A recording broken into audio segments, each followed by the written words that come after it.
चलिए हम लोग पौधे के भाग एवं उनके कार्य, इसको कल हम लोगों ने इसका एक भाग पढ़ा है। आज इसी का हम दूसरा भाग पढ़ेंगे। कल हम लोगों ने जो पौधे के जड़ और तने हैं उनके बारे में पढ़ा था कि जड़ का क्या काम होता है और तने का क्या काम होता है। तो उसी के अंतर्गत आज हम लोग पत्ती, क्योंकि पौधे का एक भाग पत्ती भी है, तो आज हम लोग पत्ती के बारे में पढ़ेंगे। तो देखिए हमने ये पत्ती का चित्र आपके सामने बनाया हुआ है। एक हमारी ये पत्ती है और ये जो हरा वाला पार्ट है इसको क्या कहते हैं, पर्णफलक कहते हैं। जैसे हम आपको दिखाएं कि ये पत्ती है ना, आप देख रहे हैं, ठीक है। तो ये जो हरा वाला भाग है ये क्या कहलाता है, पर्णफलक। क्या कहलाता है, पर्णफलक। पर्णफलक कहलाता है। तो चलिए देखते हैं। पत्ती, पौधों की शाखाओं पर पत्तियां लगी रहती हैं। आप पत्ती कहाँ देखते हैं, जो पौधे होते हैं उनकी जो शाखाएं होती हैं, ब्रांचेज होती हैं, उन्हीं में इस तरह से तमाम पत्तियां लगी रहती हैं, ठीक है ना। अधिकांश पौधों की पत्तियां हरी होती हैं, ठीक। आप देखेंगे जितनी अधिकांश पौधे हैं सभी की पत्तियां हरे रंग की होती हैं, कुछ की अलग। जैसे आपका ये फूल है, यहाँ देख रहे हैं ना, ये पर्पल कलर की है। और जितने भी पौधे होते हैं सभी की पत्तियां मोस्टली किस कलर की होती हैं, हरी कलर की, ठीक है ना। पत्तियों का हरा रंग पर्णहरित नामक वर्णक के कारण होता है।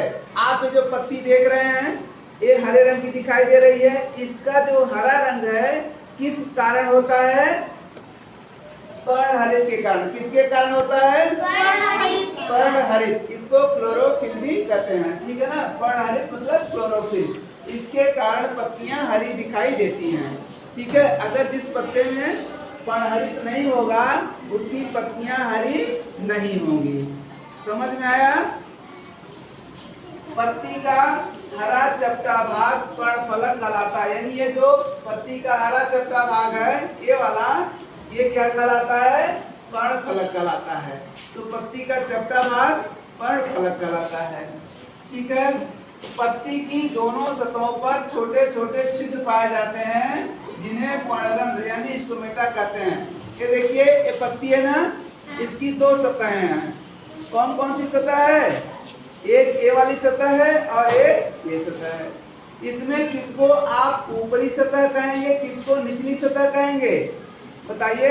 ये ऊपरी सतह है कि निचली सतह है, निचली सतह। ये कौन सी सतह है, निचली। और ये ऊपरी नहीं। पत्ती देखिए ऐसे होती है ना, सीधा पत्ती ऐसे है, तो ऊपर वाला भाग ऊपरी सतह कहलाता है, नीचे वाला भाग जिसका निचला सतह कहलाता है।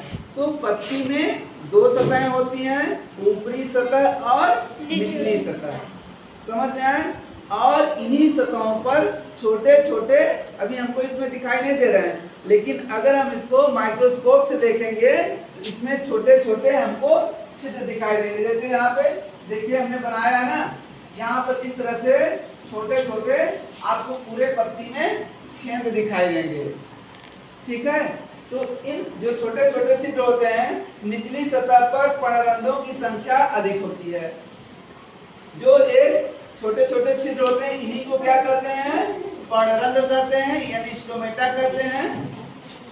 ये जो स्टोमेटा होते हैं ऊपरी सतह पे पाए जाते हैं, निचली सतह पे भी पाए जाते हैं, लेकिन इनकी जो संख्या होती है नीचे वाली सतह पर ज्यादा होती है और ऊपरी सतह पर कम होती है। क्यों ऐसा होता है पता है। देखिए जो पौधे होते हैं इन्हीं के द्वारा जो ये पौधे कार्बन डाइऑक्साइड लेते हैं, ऑक्सीजन निकालते हैं, ठीक है। पानी पौधे जो कल बताए थे ना कि पौधे पानी को अवशोषित करते हैं, तो इन्हीं रंध्रों के द्वारा पानी भी ऊपर वाष्पोत्सर्जित हो जाता है। तो यहाँ पे जब सनलाइट पड़ेगी, सूर्य की रोशनी जब ऊपर पड़ेगी तो पानी ज्यादा निकलेगा, ठीक है। तो ऊपर जो पर्णरंध्र होते हैं, स्टोमेटा होते हैं, कम होते हैं ताकि इसमें से पानी कम वाष्पोत्सर्जित हो, नहीं तो इनका पानी पूरा निकल जाएगा तो पौधे क्या होंगे, सूख जाएंगे। ठीक है, इसलिए ऊपरी सतह पे लाइट पड़ती है, इसमें वाष्पोत्सर्जन अधिक होता है, इसलिए यहाँ पर ऊपरी सतह पर स्टोमेटा कम पाए जाते हैं, निचली सतह पर ज्यादा पाए जाते हैं। समझ में आया ना?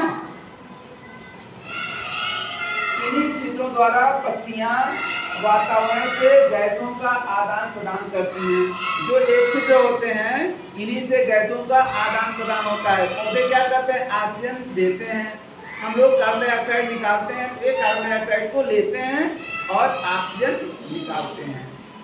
ठीक है, तो ऑक्सीजन के कारण ही हम लोग जिंदा रहते हैं। अगर ऑक्सीजन हमको ना मिले तो क्या हम लोग जिंदा रह सकते हैं, नहीं रह पाएंगे। तो देखो जो पौधे हमारे लिए कितने उपयोगी हैं, ये हमको ऑक्सीजन दे रहे हैं, इसलिए आप अधिक से अधिक पौधे को लगाइए, पेड़ों को आप ज्यादा से ज्यादा लगाइए, उनकी सेवा करिए, बड़े करिए।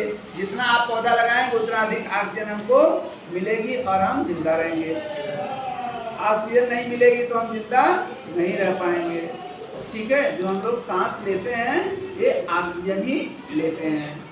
समझ में आया? और जो कार्बन डाइऑक्साइड होती है इसको ये अवशोषित कर लेते हैं, इसके द्वारा वो खाना बनाते हैं।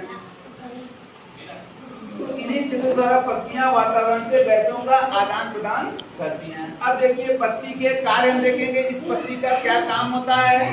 पहला काम है प्रकाश संश्लेषण करना। प्रकाश संश्लेषण के द्वारा ही पत्तियां खाना बनाती हैं। कल हमने बताया था ना, पत्तियों को क्या कहा जाता है पौधे का, रसोई घर। पत्तियों को क्या कहा जाता है पौधे का, कल बताया गया था। ठीक है, तो रसोई घर में क्या बनता है, तो पौधे इन्हीं पत्तियों के द्वारा खाना बनाते हैं।